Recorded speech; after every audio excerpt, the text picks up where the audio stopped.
Welcome to வெஞ்சனம் சமையல். இன்றைக்கி நம்ம பார்க்க போகிற ரெசிபி மாங்காய் ஊறுகாய். மாங்காய் சீசன் ஆரம்பிச்சிருச்சுங்க. மாங்காய் பிரியர்கள்லாம் அதிகம் பேர் இருக்காங்க. அவங்களுக்காக இந்த ரெசிபி நான் செய்ய போகிறேன்.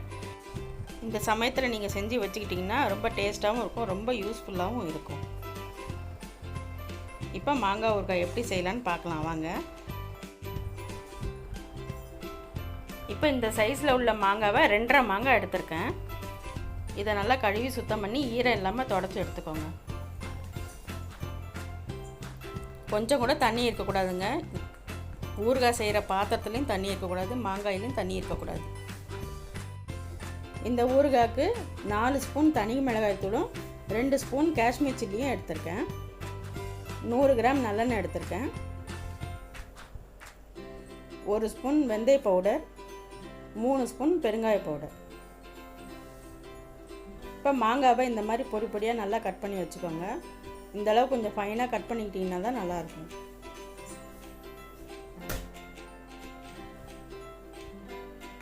இப்போ இதுக்கு தேவையான உப்பு சேர்த்துக்கலாம். 6 ஸ்பூன் உப்பு சேர்த்துருக்கேங்க. ஊறுகாய்க்கு கொஞ்சம் உப்பு அதிகமாக இருந்தால் தான் நல்லாயிருக்கும், கெட்டு போகாமையும் இருக்கும். இப்போ இந்த உப்பு எல்லா பக்கமும் நல்லா படுற மாதிரி நல்லா கலந்து விட்டுக்கோங்க.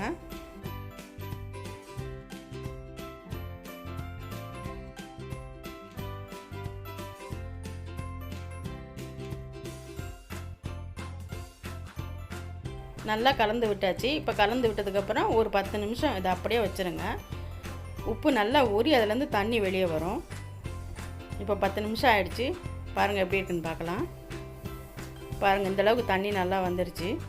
இப்போ நம்ம தாளித்து ஊற்றும்போது கிளறதுக்கு ரொம்ப ஈஸியாக இருக்கும். இதில் வறுத்து அரைச்ச வெந்தய பொடி வச்சுருக்கேன். இதில் ஒரு 1/2 ஸ்பூன் போட்டால் போதும். அதிகம் போட்டிங்கன்னா கசப்புத்தன்மை அதிகமாகிடும்.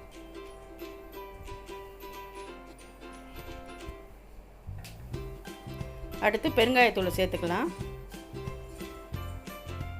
இப்போ எல்லா இடத்துலையும் படுற மாதிரி போட்டுக்கோங்க. இப்போ இதில் நான் 2 ஸ்பூன் தான் போட்டிருக்கேன். நீங்கள் எக்ஸ்ட்ரா 1 ஸ்பூன் சேர்த்துக்கோங்க. இப்போ அடுப்பத்தை வச்சு கடாயை வச்சுக்கலாம். அடுப்பை சிம்மிலே வச்சுக்கோங்க. இப்போ 100 கிராம் நல்லெண்ணெய் அதில் சேர்த்துக்கலாம். எண்ணெய் ரொம்ப சுடக்கூடாதுங்க, பாதி அளவு சுட்டால் போதும். இந்த ஊறுகாவை ஃப்ரிட்ஜில் வச்சு தாங்க யூஸ் பண்ணணும். வெளியே வச்சிங்கன்னா கெட்டு போயிடும். இந்த ஊறுகாய்க்கு தேவையான மிளகாத்தூளை இதில் சேர்த்துக்கலாம். அவங்கவுங்க காரத்துக்கு ஏற்ற மாதிரி கம்மி பண்ணி கூட போட்டுக்கலாம். எண்ணெய் ரொம்ப சுட்டுருச்சின்னா மிளகாத்தூள் உங்களுக்கு ரொம்ப கலர் சேஞ்ச் ஆகிடும், அப்புறம் நல்லா இருக்காது.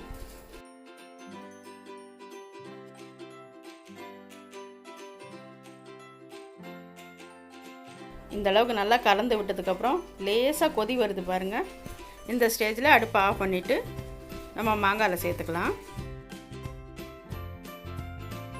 இப்போ இதில் எல்லாம் அந்த பெருங்காயெல்லாம் போட்டிருக்கோம்ல, இதில் எல்லா பக்கமும் படுற அளவுக்கு ஊற்றிக்கோங்க. இதையும் நல்லா கலந்து விட்டுக்கோங்க. இந்த ஊறுகாய்க்கு பெருங்காயமும் நல்லெண்ணெயும் தாங்க ஹைலைட்டே.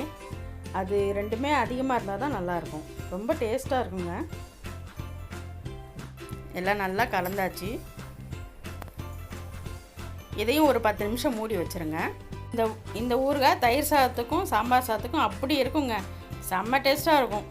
செஞ்சு பார்த்துட்டு கமெண்ட் பண்ணுங்கள். இப்போ மாங்காய் ஊறுகாய் ரெடி. இந்த ரெசிபி பிடிச்சிருந்துன்னா லைக் பண்ணுங்கள், ஷேர் பண்ணுங்கள், கமெண்ட் பண்ணுங்கள் அண்ட் சப்ஸ்கிரைப் பண்ணுங்கள். கூடவே பெல் பட்டனையும் அழுத்துங்க.